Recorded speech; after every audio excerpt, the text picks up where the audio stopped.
Money! Here's the uncomfortable truth about Jesse Pinkman. He's not a victim. He's a villain who cries better than the rest. There is a persistent and baffling campaign to canonize Jesse Pinkman as the good guy of Breaking Bad. The poor soul, people say. A victim of circumstance. A tragic hero with a heart of gold and a weakness for children and lab equipment. He's been mythologized into some meth-cooking martyr, forced into the criminal underworld by the villainous Walter White. But let's not kid ourselves. Jesse Pinkman is not a good person. He's a murderer, a manipulative drug dealer, and, on occasion, a relapse salesman who preyed on recovering addicts for pocket change. His tears do not make him moral. They make him melodramatic. The brilliance of Breaking Bad lies precisely in that confusion. The show seduces its audience into sympathizing with monsters. As viewers mature, the illusion shatters. Morality in this universe isn't a tidy binary of halos and horns, but a grim gradient of gray. Jesse doesn't escape that palette just because he occasionally remembers to have a conscience. Yes, he's arguably the biggest victim of the series, but victimhood does not equate to virtue. Being emotionally battered by Walter White doesn't absolve him of his own sins. He wasn't just a reluctant participant in the meth empire. He was a willing one, before, during, and after several murders. His own criminal enterprise long predated Heisenberg's arrival, and when given opportunities to quit, he often chose the opposite. And yet, audiences adore him. Why? Because Jesse feels bad about what he does. Because his guilt is performative, visible, and conveniently timed. When Gus Fring or Mike Ehrmantraut ask him to commit atrocities in the name of empire, he manages just fine. No breakdowns, no moral grandstanding. But the moment Walter White asks him to accept a bag of cash or make a decision that might actually save both their lives, he collapses into an ethical panic. Jesse's morality, like his loyalty, depends entirely on who's watching. The show gives him moments of moral clarity, but they rarely last longer than a high. Take his infamous relapse baiting spree. A millionaire meth cook hawking drugs to addicts in recovery meetings, smugly pretending to be one of them. It's one of his most contemptible acts, not because it's the worst crime in the show, but because it's so small and self-serving. There's no survival instinct at play, no life or death calculus. It's simple greed, dressed up as self-pity. Still, he's not without sympathetic qualities. He shows flickers of compassion toward children, enough to make viewers forgive a staggering amount of blood on his hands. But let's not confuse a fondness for kids with moral integrity. Having boundaries about which victims are acceptable doesn't make one good, it makes one selective. Jesse Pinkman is a man who draws the line at poisoning children while selling poison to their parents. Congratulations. This selective morality extends to his relationships as well.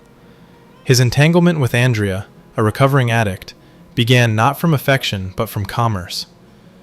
His redemptive guilt later, when she's killed, only underscores the pattern. Jesse is sorry only when the consequences are personal. He is, in essence, an emotional opportunist. Mike Ehrmantraut, often compared with Jesse as another honorable criminal, fares little better. He is calm where Jesse is volatile, stoic where Jesse is hysterical.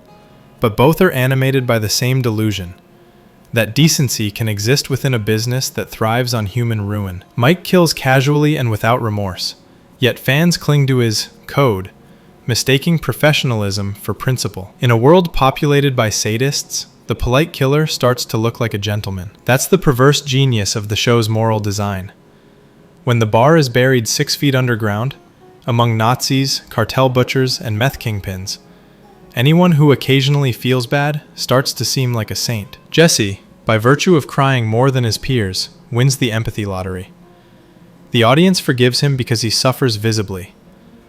Walter, meanwhile, is hated for doing the same evil with confidence instead of self-loathing. And yes, Jesse did suffer.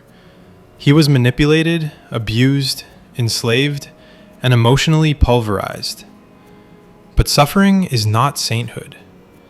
Tragedy explains him. It does not redeem him.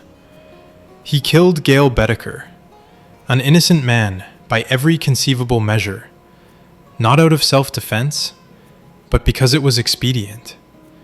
He justified it as kill or be killed, and perhaps that's true in the world he helped build. But when one willingly constructs a moral swamp, drowning in it doesn't make one noble. Fans often defend Jesse's morality by comparison. He's better than Walt. Certainly. But being less monstrous than Walter White is not an achievement worth bragging about. Compared to the cartel, everyone looks like a good guy. Compared to reality, Jesse would be serving life without parole. He's not good, merely less depraved than his peers. Some even romanticize him as a rough-edged dreamer gone astray, a well-meaning kid derailed by bad luck and bad mentors. The truth is more banal. Jesse was a small-time criminal with a short fuse and a long list of bad choices. Without Walter White, he wouldn't have gone clean. He would have gone under. His early run-ins with Crazy 8 and Emilio proved as much. He survived only because Walt's blue meth was too valuable to waste. The later seasons try, almost desperately, to paint Jesse as a conscience in a corrupt world. He throws money away in guilt, attempts to atone, and even becomes a literal slave. All while the show seems to plead for his redemption. But self-loathing isn't morality. Regret is not restitution. One can hate oneself and still destroy others. By the series' end, Jesse becomes the most sympathetic figure, not because he earns it, but because everyone else has fallen deeper into hell. He's the last man standing who hasn't completely surrendered to nihilism. But sympathy and goodness are not the same. He escapes, yes, but redemption remains out of reach. His final act in El Camino only reinforces this. He kills again, efficiently and without hesitation. It's self-defense, perhaps, but the ease with which he does it is telling. The show's genius lies in exposing how easily audiences confuse pain with purity. People like Jesse because he's young, emotional, and played by a charismatic actor. If he looked the part of an actual meth addict, the affection would evaporate. It's not morality people are responding to, it's aesthetics. He's the anti-hero with eyeliner eyes and a trembling lip, the wounded bad boy of Albuquerque. Even his supposed evolution is conditional. The remorse that torments him never stops him from acting immorally again. His redemption arc, if it can be called one, is written in the language of exhaustion rather than enlightenment. He stops because he's tired, not because he's reformed. None of this diminishes his value as a character. Jesse Pinkman is one of television's most compelling portraits of guilt. A man perpetually aware of his own damnation, yet incapable of escaping it. His tragedy isn't that he's evil, it's that he's aware enough to know he is, and too weak to stop. Ultimately, Breaking Bad is not about good people who go bad, but about ordinary people who reveal how thin the veneer of goodness really is. Jesse Pinkman embodies that perfectly. He is a bad man who knows he's bad, and occasionally wishes he weren't. That flicker of decency makes him human, but it doesn't make him good. The moral calculus of Breaking Bad is simple. No one with power stays innocent. Jesse, like the rest, traded his conscience for control, his empathy for survival, and his tears for absolution.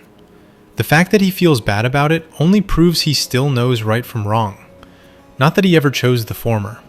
In a show where even infants are accused of latent evil, Jesse is perhaps the closest thing to a moral center, which says far more about everyone else than it does about him. By the finale, he's not a saint, not even a sinner seeking forgiveness, just another casualty of his own choices, sobbing behind the wheel of a stolen car, mistaking escape for redemption. So no, Jesse Pinkman is not a good guy. He's simply the least despicable corpse in a graveyard of monsters, and the fact that we love him for it might be Breaking Bad's most damning commentary of all. Everyone in Albuquerque's chasing redemption. You can start smaller. Click subscribe.